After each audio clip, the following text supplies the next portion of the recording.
kesepakatan kelas. Kesepakatan kelas. Apa itu kesepakatan kelas? Tidak tahu. Kesepakatan kelas itu tata tertib atau peraturan yang kita buat bersama. Anak-anak nanti mengusulkan pada Bu Guru apa ya kira-kira peraturan yang harus kita laksanakan di dalam sekolah. Nah, oke, sekarang siapa yang ingin memberikan ide? Mas Pangge, di dalam kelas tidak boleh apa? Tidak boleh rame. Tidak boleh rame. Ditulis Bu Guru ya. Tidak. Tapi tidak.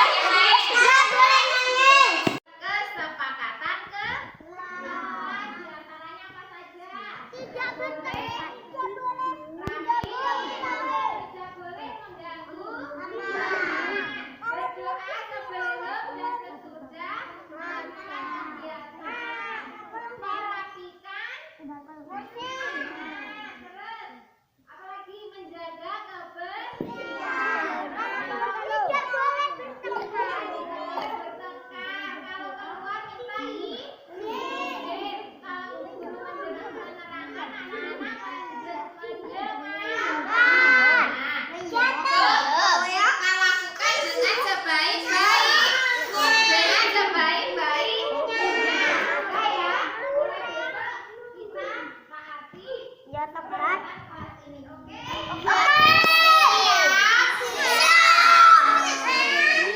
Assalamualaikum warahmatullahi wabarakatuh. Waalaikumsalam warahmatullahi wabarakatuh. Ibu-ibu semuanya, mari bersama kita. Ya, terima kasih untuk waktu dan kesempatannya. Bismillahirrahmanirrahim. Assalamualaikum warahmatullahi wabarakatuh. Saya ucapkan terima kasih kepada ibu-ibu guru PAUD sedesa Ponggok yang sudah berkenan hadir untuk menghadiri pertemuan rutin sekaligus dirangkaikan dengan berbagi praktik baik, yaitu hari ini kita akan membahas tentang penerapan budaya positif. Budaya positif ini nanti kita kita membahas tentang disiplin positif untuk anak didik kita, ya. Apalagi kita mengajar anak usia dini yang di situ itu adalah dasar paling awal pembentukan budaya positif. Sebelumnya ini tulisannya di buatan bagus. Nanti kita jawab bersama-sama, ya. Ibu tahu hukuman, ya? Tahu. Mendisiplinkan siswa. Sakit mau buat kita ada? Boleh kaget. Sakit mau buat kita? Tidak pasti. Tidak pasti. Ada jawaban lain? Maybe yes, maybe no. Bisa iya, bisa tidak. Hukuman yang sifatnya keras seperti fisik, kemudian kata-kata kasar itu tidak efektif dan akan berpengaruh sampai tua nanti. Jadi tidak hanya pada saat ini. Saiki wis ngedrop, carane dipadoni kanji, diseneni, apalagi pakai fisik, itu pasti saat ini juga sakit, sampai nanti dewasa juga akan teringat sakitnya. Jadi hukuman itu tidak efektif. Tapi mungkin untuk usia dini ini belum sampai, ya. Nanti bocah dihukum nggak sampai. Jadi untuk anak usia dini mungkin ini belum bisa dilaksanakan. Tapi untuk anak-anak kita sendiri mungkin, ya, yang usianya sudah mulai dewasa mungkin juga dibutuhkan. Kemudian memberikan penghargaan dapat meningkatkan motivasi belajar anak nomor mboten. Dan penghargaan itu tidak hanya berupa barang, uang, hadiah, namun ini sudah penghargaan. Tepuk tangan sudah penghargaan. Dan itu anak itu biasanya ingat Terus penghargaan itu tidak hanya berupa hadiah uang atau barang-barang nih. Jadi sekecil cuma tepuk tangan, kemudian jempol, itu anak-anak sudah sangat senang. Senyum, kita anak-anak bisa menggambar dengan rapi, dengan baik. Terus biasanya ditutup nengok-nengok dulu, terus kita senyum. Saya bimbut senang sekali. Bisakah kita mengontrol orang lain? Tidak akan bisa. Kita tidak bisa. Kita hanya bisa mengarahkan. Betul sih, Mbak Titi punya keinginan ini, itu kita tidak bisa menjadikan Mbak Titi koyo iki. Jadi setiap orang mempunyai keinginan masing-masing dan kita tidak bisa memaksakan keinginan orang menjadi keinginan kita, menjadi seperti yang kita inginkan. Perilaku buruk itu memang salah, tapi di balik perilaku buruk itu pasti ada tujuannya. Uang dalam hal maksudnya negatif, mencuri, pasti itu ada tujuannya. Tujuannya adalah mungkin kebutuhan pokoknya tidak tercukupi sehingga dia melakukan mungkin mencari nafkah dengan hal-hal yang tidak baik, dengan hal-hal yang negatif. Disiplin. Kalau berbicara disiplin itu yang ada di otak kita apa dulu? Tepat waktu. Gitu sih. Sesuai dengan jadwal, tepat.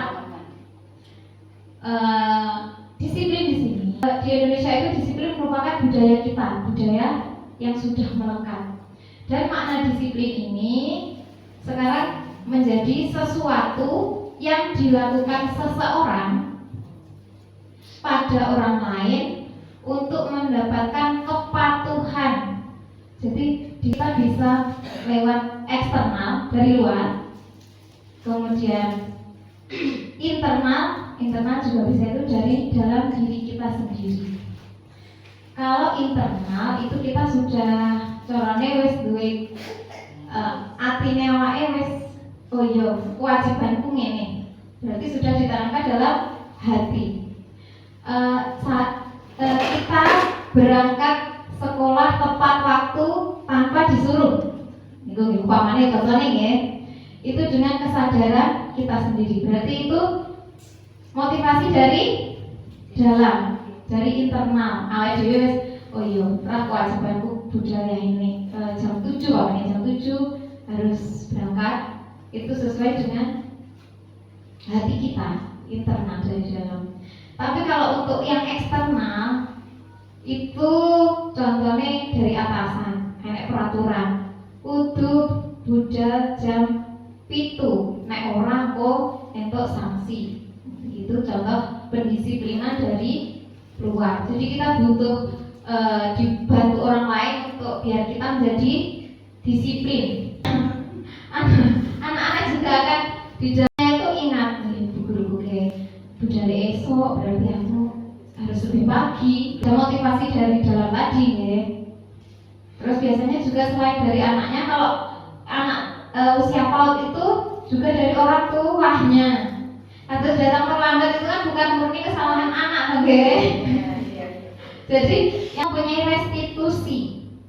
Restitusi itu apa? Restitusi adalah proses yang menciptakan kondisi bagi murid untuk memperbaiki kesalahan mereka. Kan ada anak ya, bocah ini kan beragam-ragam, banyak sekali karakternya. Dan dari anak itu mesti enek bocah sing udah nakal gitu, aja nakal, nek ngarani bocah ke aktif. Mungkin ke nek ngarani sing buat kita negatif tapi positif nih. Anaknya itu aktif.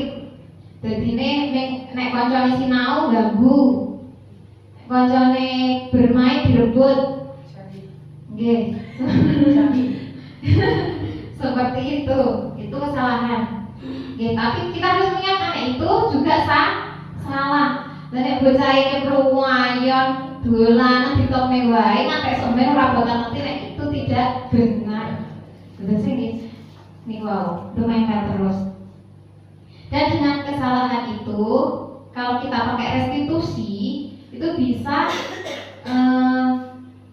mendisiplinkan anak, tapi dengan hal yang positif, tidak menghakimi. Kita membuat kesepakatan, kemudian kita buat konsekuensi atau restitusi. Jadi bocah salah, kan sebelumnya kita membuat peraturan tidak boleh mengganggu teman, namanya. Niku dikasih konsekuensi. Oh nek ganggu kancamu, kamu pamane ngresiki apa kita membersihkan halaman, itu namanya konsekuensi. Tapi konsekuensi itu dua pihak sama-sama tahu. Terus bareng-bareng gawe sama-sama tahu, tapi juga tahu akibatnya. Kalau untuk restitusi itu kita membuat kesepakatan. Kita buat kesepakatan bersama. Kita boleh main. Yang pertama apa? Sudah main bereskan mainan, kita mengiring. Yang kedua, kalau main nggak berebut, tetapi kita banyak bersama-sama. Coba berkomunikasi kali orang tua, ya. Jadi kesepakatan kelas. Contohnya ya, contoh kesepakatan kelas itu contohnya guru dan murid saling menyayangi. Itu sudah luas. Terus orang ganggu kancane, orang kancane, gurune ya ora madoni.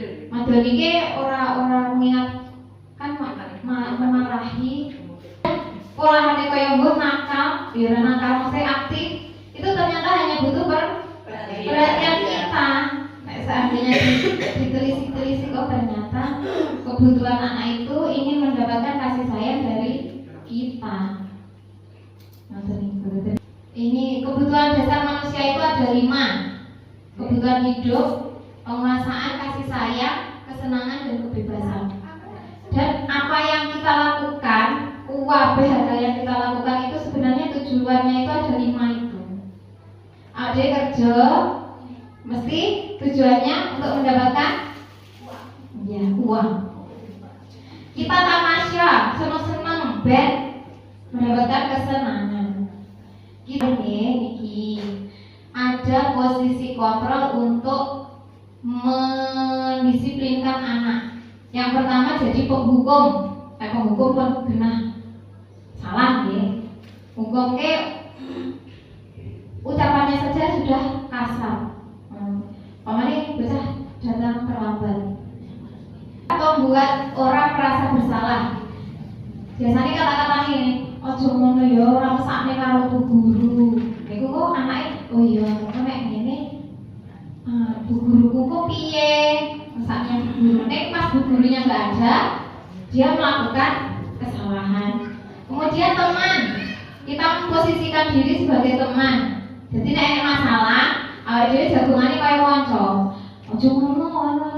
Mungkin anak seketika itu bisa maksudnya, oh iya aku salah. Tapi efeknya nanti anak-anak kadang tidak hormat kepada gurunya. Jadi rasa kayak kancane dhewe ngomongnya terus mboten ora sopan. Ngoten niku kalau kita memposisikan sebagai teman. Kalau posisi pemantau itu kita cukup memantau anaknya, kesalahannya apa, terus kamu harusnya bagaimana, seperti itu ya. Dan yang paling penting kita memposisikan diri sebagai manajer. Manajernya ngomong inilah diceluk dhewe lah ini ruang tertentu, terus kita ajak bicara baik-baik. Salahmu apa? Namanya dia bicara, oh tadi aku mengganggu temanku bu, aku senang nggak ganggu kancaku. Terus kenapa kok kamu mengganggu temanmu? Ya aku seneng, soalnya dia bisa guderan rame. Kan mengganggu teman itu lebih ke bertanya, mengganggu teman itu baik apa tidak? Tidak baik. Terus bagaimana saya biar tidak seperti itu lagi dan selesai mengarahkan saja. Kita hanya bisa mengarahkan. Setiap anak itu mempunyai masalah, ini cara mengubah disiplin kita. Tapi kita harus menyelesaikan masalah itu dengan hukuman apa-apa wau. Dengan kesepakatan, kita buat kesepakatan kelas dan kita memecahkan masalahnya bersama-sama dengan kesepakatan dari dua belah pihak itu tadi. Mungkin cukup sekian dari saya. Terima kasih sudah mau mendengarkan. Terima kasih sudah walaupun dengan mengantuk-ngantuk tapi saya ucapkan terima kasih banyak kepada ibu semua atas partisipasinya kali ini. Cukup sekian dari saya. Bila taufiq wal hidayah. Wassalamualaikum warahmatullahi wabarakatuh.